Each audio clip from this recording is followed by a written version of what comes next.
With me, registered nurse and criminal defense attorney Marie Pereira and appellate and trial attorney Matthew Barhoma. Matthew, I'll start with you. Your reaction to the charges being brought against these first responders? There are certainly the right kind of charges, okay? These are manslaughter charges, and we're talking about gross negligence, okay? This is squarely a case of that, okay? So I think that they're the right kind of charges, and not only that, I actually think it's good for the general public, okay? We do need to see this kind of resolve. We do need to see these individuals at least tried. Okay, if convicted, you know, that's up to the system. But I think that these kinds of charges against them are the adequate kind of charges. It's the right move. All right, as you said, manslaughter charges, criminally negligent homicide.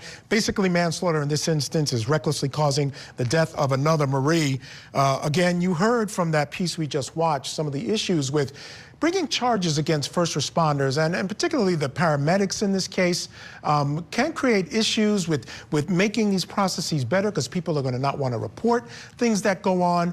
Do you have any issue at all with bringing these types of charges against the first responders? I agree with Matthew because at the end of the day, it's called accountability. You're going around using a medication that you're not even used to. You're applying pressure on his body. He's a small frame boy. Okay? And they didn't need to do that. That medication, was it reasonable? Was the death foreseeable?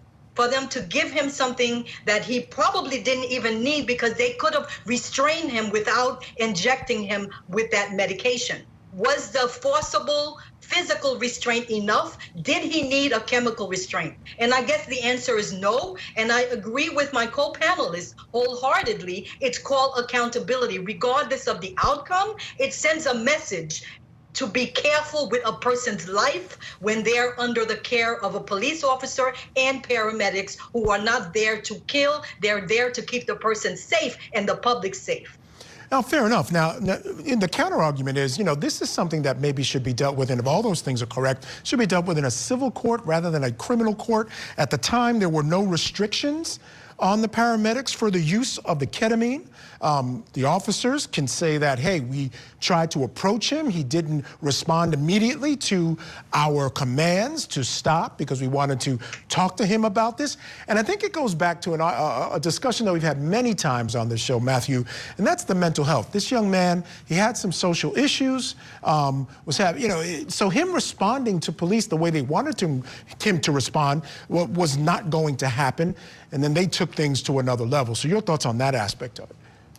You know, that's absolutely true. Mr. McClain, it seems to me, you know, the hunch that I get every time I look at the story is that he's an eggshell plaintiff, okay? This is someone who had propensities. He was more frail, you know, and so he was an eggshell plaintiff. But you take him as he is, okay? They ran that risk when they administered that dose. And, you know, I think that this is leading to maybe the right kind of change, right? Which is, I'm very curious to see how many times has this kind of incident occurred before? How often have people passed from a similar kind of dose in a similar situation? But what makes matters worse in this case is that there was no real crime.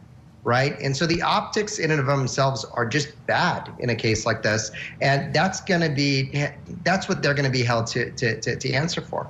Yeah, and this happened around the time of George Floyd and all the emotions related to that, so we can understand. And just as a follow-up, there is a passage of a new law in Colorado as a result of this case, really restricting how ketamine can be used in pre-hospital situations, like when paramedics are on the scene. So they actually really can't use it very often. All right, guys, stand by. We do have to take a break.